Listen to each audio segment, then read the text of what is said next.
Welcome back to Switch 2 Week Episode 3. It's getting a little hard with all the numbers, but today I just wanted to sort of talk about specifically the launch of the Nintendo Switch and sort of the games that go alongside with it, and sort of draw comparisons with the release of the original Nintendo Switch and sort of see where we're at. So, just for reference, the Nintendo Switch 2, if you don't already know, is going to be launching alongside Mario Kart World, which is sort of a new venture into the Mario Kart franchise. I'll talk a little bit more about specifically what makes it unique. And alongside that, there's about 25 other games that are either being ported or directly released around the same time of the launch of the console. Just for reference, if you can't remember, back in the original Nintendo Switch release, it was paired alongside Legend of Zelda Breath of the Wild, alongside a handful of other games, mainly games that would like slowly be launched alongside it. There were very few games to initially come out with the system. You think of games like Snipper Clips and 1-2 Switch also paired with the system. But it is pretty comparable when we look at how many games are being launched alongside it and also the types of games. So in this case, the A plus top of the list, like IP specific Nintendo release is Mario Kart World for the Switch 2, whereas with the original Switch, it was Breath of the Wild. I personally, from an outside perspective, as somebody who has not put their hands on a Nintendo Switch 2 or the game, I don't think that Mario Kart World is nearly the same caliber as Breath of the Wild, nor do I think that it's even in the same realm, personally. And I'm saying this as a skeptic, of course, but as somebody who really does like the Mario Kart franchise, I think that this is very experimental in the way that they're looking to do open world stuff. And I'm not even saying that it'll necessarily be a bad game. I think that there's a lot of question marks when you think about the fact that it has the $80 price tag. But the fact that it is the main game. And when you think about it, this is going to be the game that people kind of have to spend time with. I mean, when you think about the Breath of the Wild, that's a game you can really sink your teeth into, spend hundreds, thousands of hours even, just exploring. It was something truly unique at the time for Nintendo being an open world game and having all that exploration. And you look to Mario Kart World, and I think that while there are going to be open world elements and there's going to be a lot of things that people will be experiencing for the first time in terms of a Mario Kart game, I just don't think that it made the most sense to have that be the sole launch title. And that's not to say that there won't be other games to play with it, but when people think of getting the Switch 2, everybody's going to be getting Mario Kart, right? In the same way that everybody was getting Breath of the Wild. Just for reference, when the Switch originally launched in 2017, waited a couple months until the release of Super Mario Odyssey, and then the analog currently is obviously in about a month's time after the release of the Switch 2, we'll have Donkey Kong Bonanza. So, it's very comparable in that way when you think of having another big sort of A-list game. I think if you think about it, also the fact that a lot of people from the audio studio are working on this game, on Donkey Kong Bonanza, it's very clear that they have a tried and true method of releasing a console.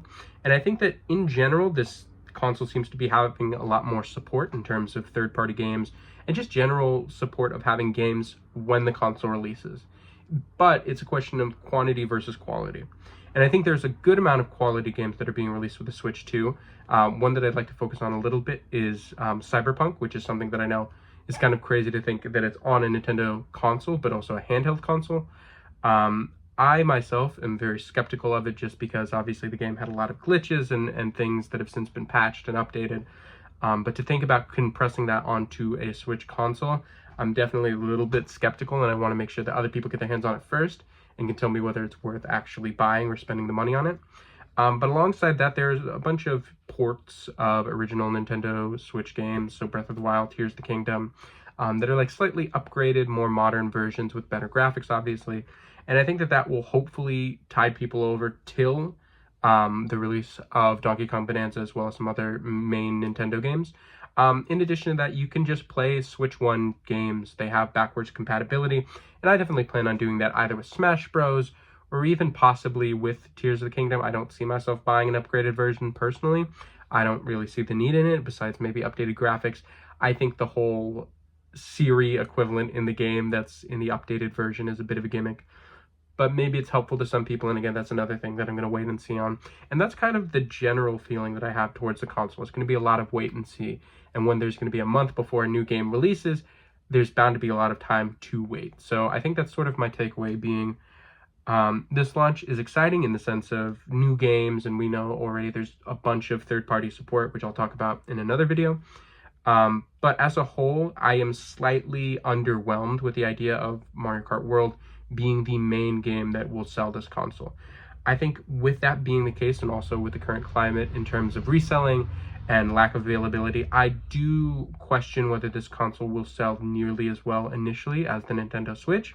I think a lot of people will probably wait a little bit, wait towards Christmas time once there's more games and once there's just generally more for the console, more positive reviews, more updates, whatever it might be.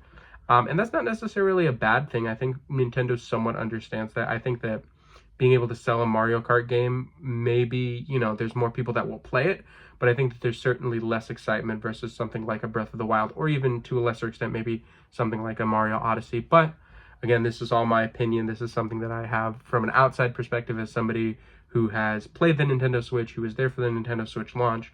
And what excites me might not excite you, right? So I'm saying this from my perspective as somebody who's a big fan of, obviously, the majority of Nintendo mainline titles.